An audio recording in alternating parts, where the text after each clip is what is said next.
Dolce Vita, on va commencer par la pâte et avant tout allumer notre four donc à 180 degrés. Pour la pâte, nous avons besoin de 160 g de farine, 70 g d'eau, 70 g d'huile d'olive, une cuillère rase de levure, une cuillère à soupe de concentré de tomate, un peu de sel, une cuillère à soupe. Donc normalement c'est un mélange spécial recette à l'italienne. Moi j'ai repris donc mon spécial recette ensoleillée, donc avec le mix d'épices de chez Demare. Il n'y a pas plus simple pour la recette. On va prendre le bol du robot qu'on a équipé donc de la feuille. On va tout simplement y mettre tous nos ingrédients.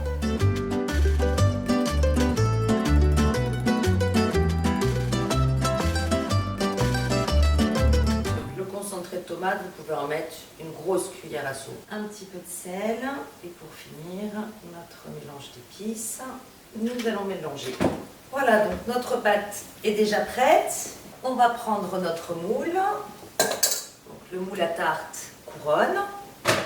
Pour que ce soit plus simple, ce qu'on va faire, on va essayer de faire un petit boudin. Voilà, donc on va rouler un peu notre pâte.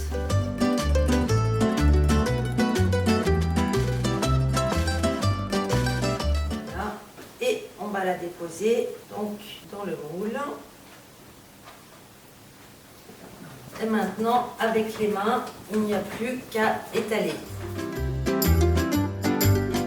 Notre pâte est étalée. Alors, il ne faut pas chercher à remonter sur les bords, que ce soit au centre ou à l'extérieur, puisque la pâte va simplement nous servir de support pour déposer le reste tout à l'heure. Il nous reste donc plus qu'à enfourner pendant 20 à 25 minutes à 180 degrés. Voilà, notre pâte pour notre tarte Dolce Vita est cuite.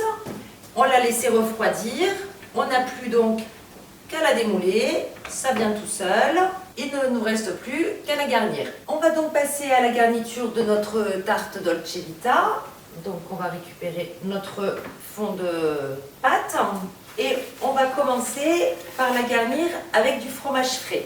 Alors, pour les ingrédients, on a besoin environ de 150 g de fromage à fines herbes, style boursin, tartare, 150 g de fromage frais nature, donc style Saint-Mauré, une douzaine de tomates cerises, une douzaine d'olives, une poignée de roquettes et après donc de la charcuterie. Alors moi j'ai pris de la charcuterie en chiffonnade parce que c'est plus facile après pour la présentation.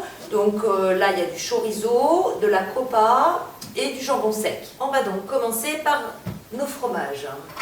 Le fromage à fines herbes.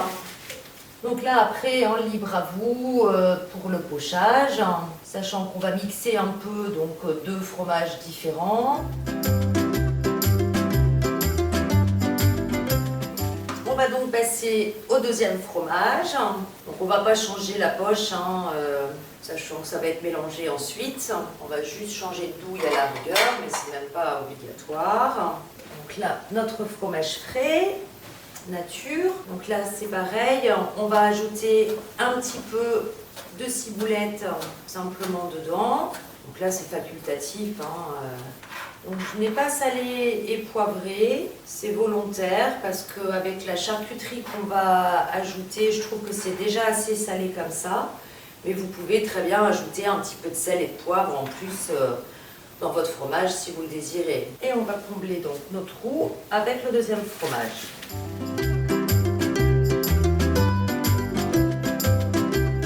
Voilà donc notre fond de pâte est garni entièrement de fromage. On va pouvoir passer à la garniture. Donc on va commencer par notre charcuterie. Donc en fait, vous décorez en fonction de votre inspiration. On a choisi ici de mettre de la charcuterie. Vous pourriez très bien également mettre une version mère, donc dans ces cas-là, le faire avec du saumon fumé, de la truite fumée, ajouter des crevettes dessus. Vous pouvez également faire une version entièrement végétale. Vous Et donc dans ces cas-là, mettre de l'avocat. Donc là, on a déjà des tomates, de la salade et puis des olives. Mais vous pouvez donc ajouter des radis. Radis, cornichons, oignons, vous pouvez mettre des noix également. C'est vraiment en fonction des goûts de chacun et de votre inspiration.